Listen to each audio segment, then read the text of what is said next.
अस्सलामुअलैकुम dear students, आप देख रहे हैं द फ्यूचर एकेडमी का यूट्यूब चैनल और मैं मोहम्मद अरसलान आज आपको आपके नेक्स्ट लेक्चर की तरफ मूव करूँ। तो आपका नेक्स्ट लेक्चर जो है वो हम लोग बेसिकली ये भी पिछले लेक्चर की ही कंटिन्यूशन है। इसमें हम लोग पढ़ रहे हैं बेसिकली एयर पैसेज वे को, हवा के रास्ते को हम लोग क्या कर रहे हैं, स्टडी कर रहे हैं। तो हवा का रास्ता जो है उसको हमने क्या करना है, स्टडी करना है। तो थोड़ा सा हवा का रास्ता जो है वो कुछ पॉइंट्स हमारे रहते थे जो उसमें स्ट्रक्चर्स आते थे, तो उनको आज हम क्या करेंगे, डिस्कस करेंगे। तो सबसे पहले जो स्ट्रक्चर हमारे पास है वो है एल्व्यूलर डक्ट। एल्व्यूलर डक्ट से पहले जो स्ट्रक्चर पड़ा था वो था ब्रोंक्यूल्स। तो एल्व्यूलर डक्ट से पहले जो स्ट्रक्चर है ब्रोंक्यूल।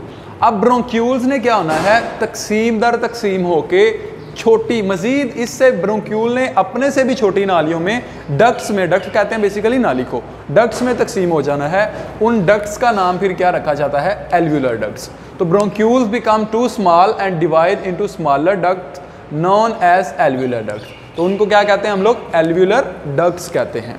ब्रोंक्यूल तकसीम दर तकसीम होकर छोटी डक्ट्स बना देते हैं जिन्हें एल्व्यूलर डक्ट्स कहते हैं। तो ये ब्रोंक्यूल से जो डक्ट्स बन रही हैं उनको क्या कहेंगे, एल्व्यूलर डक्ट्स कहेंगे। बेसिकली हमने देखा था कि जब ट्रेकिया जो है वो लंग्स के अंदर दाखिल हुआ था, तो उसके बाद जब वो दो में डिवाइड होता है तो जितने भी सारे स्ट्रक्चर आते हैं वो किस में आते हैं, लंग्स के अंदर आते हैं, वो फेफड़ों के अंदर प्रेजेंट होते हैं स्ट्रक्चर। तो उसमें क्या क्या था हमारे पास, ब्रोंक्यूल से पहले ट्रेकिया जब दो में डिवाइड हो रहा था सीने में दाखिल होके, तो वो ब्रोंकाई में, ब्रोंकाई के बाद ब्रोंक्यूल्स में, ब्रोंक्यूल्स के बाद वो किस में, एल्व्यूलर डक्ट्स में। तो एल्व्यूलर डक्ट्स बेसिकली क्या हैं, डक्ट्स हैं।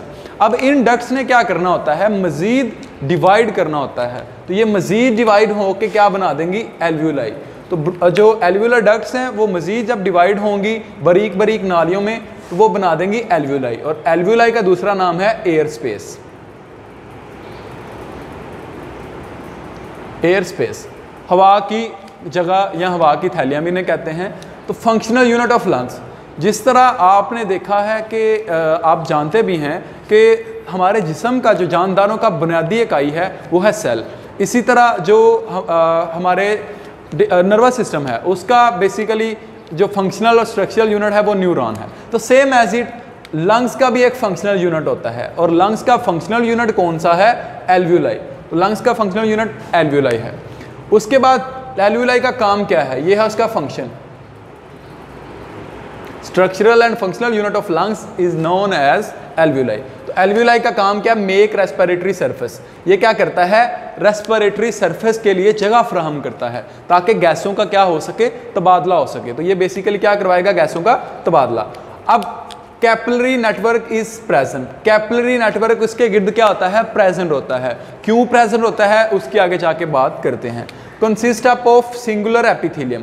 बेसिकली एपिथेलियम जो होती है वो कवरिंग होती है। कोई भी हमारी ये स्किन है, इसके ऊपर भी एक क्या है, ये जो एपिथेलियम है, इसी वजह से स्किन हमारी क्या है, कवर है। तो लेट्स सपोज ये इस तरह अगर होगी तो ये डबल ट्रिपल टेट्रा एपिथेलियम हो जाएगी। उसको डिफरेंट नाम आ जाते हैं, फिर इसको सिंपल क्यूबाइड, सिंपल कलमनर भी कह देते हैं। लेकिन आप सिंगुलर पे अगर कहें तो ये एक सिंगल लेयर जो है वो एल्व्यूलाई के ऊपर क्या होगी, प्रेजेंट होगी, किसकी, एपिथेलियम की। तो फेफड़ों की फंक्शनल इकाई जो है वो कौन है, एल्व्यूलाई। उसके बाद गैसों के तबादले के लिए एक जगह फराहम करती है, कौन फराहम करती है, एल्व्यूलाई फराहम। कैपिलरीज का नेटवर्क मौजूद होता है किसके गिर्द, एल्व्यूलाई के गिर्द। क्यों, वो अभी पढ़ते हैं। सिंगल लेयर ऑफ एपिथेलियम की ये बनी होती है। तो आइए आगे बात करते हैं एल्व्यूलाई की साख्त।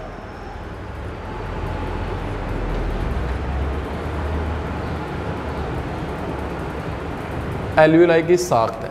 तो एल्व्यूलाई जो है बेसिकली ये हमारे पास एल्व्यूलाई है, जिस तरह एक अंगूर का गुच्छा होता है, तो इसी तरह ग्रेप्स के जो है वो बंडल की तरह ही ये भी एक क्या है, एक गुच्छानुमा साख्त है। तो गुच्छानुमा साख्त जो है वो ये सारी क्या है, एल्व्यूलाई। अब ये जो एल्व्यूलाई है, एल्व्यूलाई के गिर्द ये वाली जो चीज़ है ये है उसके गिर्द एपिथेलियम।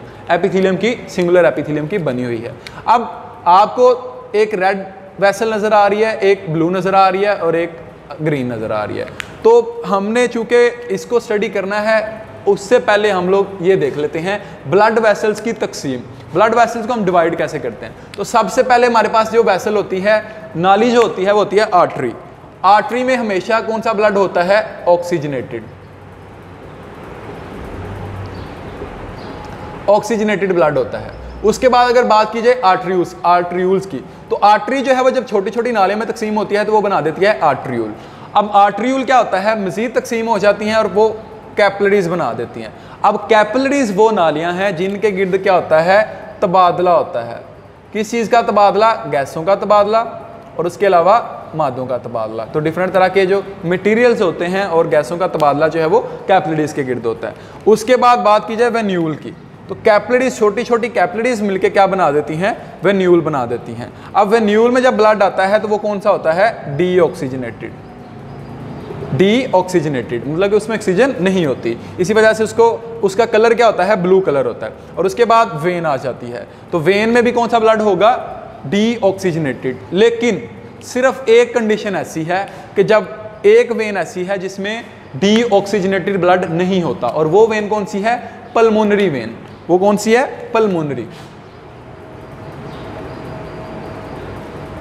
तो पल्मोनरी वेन में कौन सा ब्लड है, पल्मोनरी वेन में हमारे पास ऑक्सीजनेटेड ब्लड है। वैसे आम तौर पे जो वेन है उसमें कौन सा ब्लड होता है, डीऑक्सीजनेटेड, और उसका कलर कैसा होता है, ब्लू होता है। तो लेकिन यहाँ पे इसका कलर रेड शो किया गया, इसका मतलब है इसमें ऑक्सीजनेटेड ब्लड है, और वो कौन सी वेन है, पल्मोनरी। इसी तरह तमाम आर्टरीज में ऑक्सीजनेटेड ब्लड होता है, रेड ब्लड। लेकिन ये जो पल्मोनरी आर्टरी है उसमें कौन सा ब्लड होगा, डीऑक्सीजनेटेड। तो ये हमारे पास क्या है, पल्मोनरी आर्टरी। अब जो आर्टरी और वेन जब डिवाइड होती हैं, तो अभी हमने पढ़ा आर्टरी डिवाइड होकर क्या बना रही है, कैपिलरी बना रही है। तो ये कैपिलरीज क्या है, प्रेजेंट है। अब यहाँ पे कैपिलरी, इन तीनों वेसल्स के अंदर क्या होना है, ब्लड ही प्रेजेंट होता है। तो इन तीनों वेसल में जब ब्लड प्रेजेंट होगा, कैपिलरी का नेटवर्क होगा। अब कैपिलरी चूंकि बारीक बारीक होती हैं, तो यहाँ पे क्या होता है, तबादला करना, किसी भी चीज़ को एक्सचेंज करना क्या होता है, आसान होता है। तो इसी तरह फिर होता क्या है, जो हमारे पास कैपिलरीज हैं उनकी वाल्स होती हैं बारीक। लेट्स सपोज अगर ये आर्टरी की वाल है, ये वेन की वाल है, तो कैपिलरी की वाल यूं होगी, बारीक होगी उनसे। तो इसमें से चीज़ का गुजरना आसान है या इसमें से, तो ऑफ कोर्स कैपिलरी में से गुजरना क्या है, आसान है। तो ये कैपिलरीज का नेटवर्क है, वो प्रेजेंट होगा। इससे क्या होगा, गैसों के तबादले में मदद मिलेगी। तो अब होता क्या है, ब्लड पंपिंग, खून का बहाव कैसे होता है। सबसे पहले हमारी बॉडी में कौन सा खून चल रहा है, ऑक्सीजनेटेड खून चल रहा है। लेकिन जब हम काम करते हैं, दौड़ लगाते हैं, ऑक्सीजन हमारी कंज्यूम हो जाती है। तो ऑक्सीजन कंज्यूम हो जाएगी, जब इस्तेमाल हो जाएगी तो जिस्म का जो खून है वो कौन सा हो जाएगा, डीऑक्सीजनेटेड, डीऑक्सी हो जाएगा। अब वो किसकी तरफ जाता है, दिल की तरफ।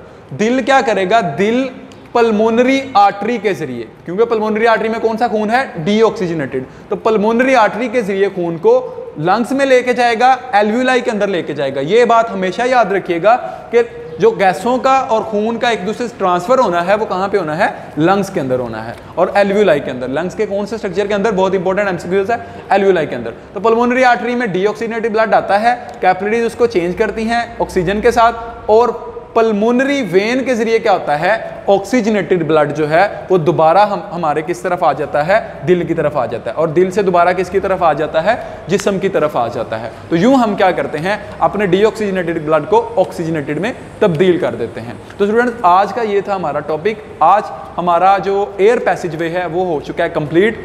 If you have any question about this then you can ask in the comment section. अल्लाह हाफिज़।